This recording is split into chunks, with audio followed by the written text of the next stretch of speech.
സൂറത്തുൽ ഫാത്തിഹയിലെ മൂന്നാമത്തെയും നാലാമത്തെയും ആയത്ത് അർ റഹ്മാനിർ റഹീം മാലിക് യൗമിദ്ദീൻ എന്നിവയാണ്.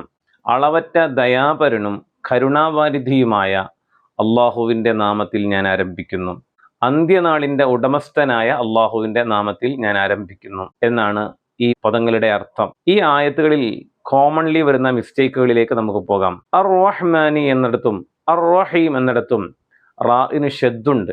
ഈ ഷദ്ദ് ഉച്ചരിക്കുമ്പോൾ ബിസ്മിയിൽ പറഞ്ഞതുപോലെ തന്നെ പലരും പലയാവർത്തി റാ ഉച്ചരിക്കാറുണ്ട്. അത് വലിയ മിസ്റ്റേക്കാണ്. അർ റഹ്മാനിർ റഹീം എന്ന് ഓതുന്നത് മിസ്റ്റേക്കാണ്. മറിച്ച് അർ റഹ്മാനിർ റഹീം എന്നാണ് ഓതേണ്ടത്. അർ റഹ്മാനി എന്നിടത്ത് നൂനിന് കെസ്റാണ്. അത് ചില ആളുകളെങ്കിലും സ്പീഡിൽ ഓതുമ്പോൾ ലൊമ്മായി പോകാറുണ്ട്. അർ റഹ്മാനുർ റഹീം എന്ന് ഓതിപ്പോകാറുണ്ട്. അത് ശ്രദ്ധിക്കേണ്ടതാണ്. അർ റഹീം എന്ന് അവസാനിപ്പിക്കുമ്പോൾ അവസാനത്തിൽ സുക്കൂനുള്ള മീമാണ് വരിക വഖഫ് ചെയ്യുമ്പോൾ. ആ സമയത്ത് നമ്മൾ മീമ് ഉച്ചരിക്കുമ്പോൾ ചുണ്ട് പൂട്ടിയിട്ട് ഒരു തരിപ്പ് മൂക്കിൽ നിന്ന് വരുമ്പോഴാണ് മീമ് പരിപൂർണമാകുന്നത്.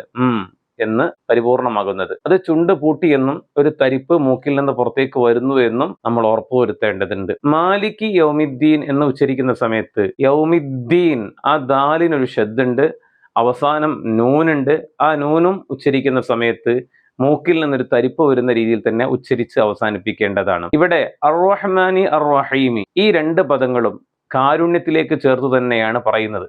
പക്ഷേ റഹ്മാൻ എന്ന പദം അള്ളാഹു ദുനിയാവില് ഇഹലോകത്ത് സർവ്വ സൃഷ്ടിചരാചരങ്ങൾക്കും അവനെ അനുസരിച്ചവരും അനുസരിക്കാത്തവരുമായ മനുഷ്യർക്കും കാരുണ്യം കൊടുക്കുന്നതിനെയാണ് സൂചിപ്പിക്കുന്നത്. അർ റഹീം എന്ന് പറയുന്ന പദം ആഖിറത്തിൽ അള്ളാഹുവിനെ അനുസരിച്ചവർക്ക് മാത്രം പ്രത്യേകം കാരുണ്യം ചൊരിഞ്ഞു നൽകുന്നതിനെയാണ് സൂചിപ്പിക്കുന്നത്. ഇത്രയുമാണ് ഈ രണ്ട് ആയത്തുകളെ കുറിച്ച് പറയാനുള്ളത്.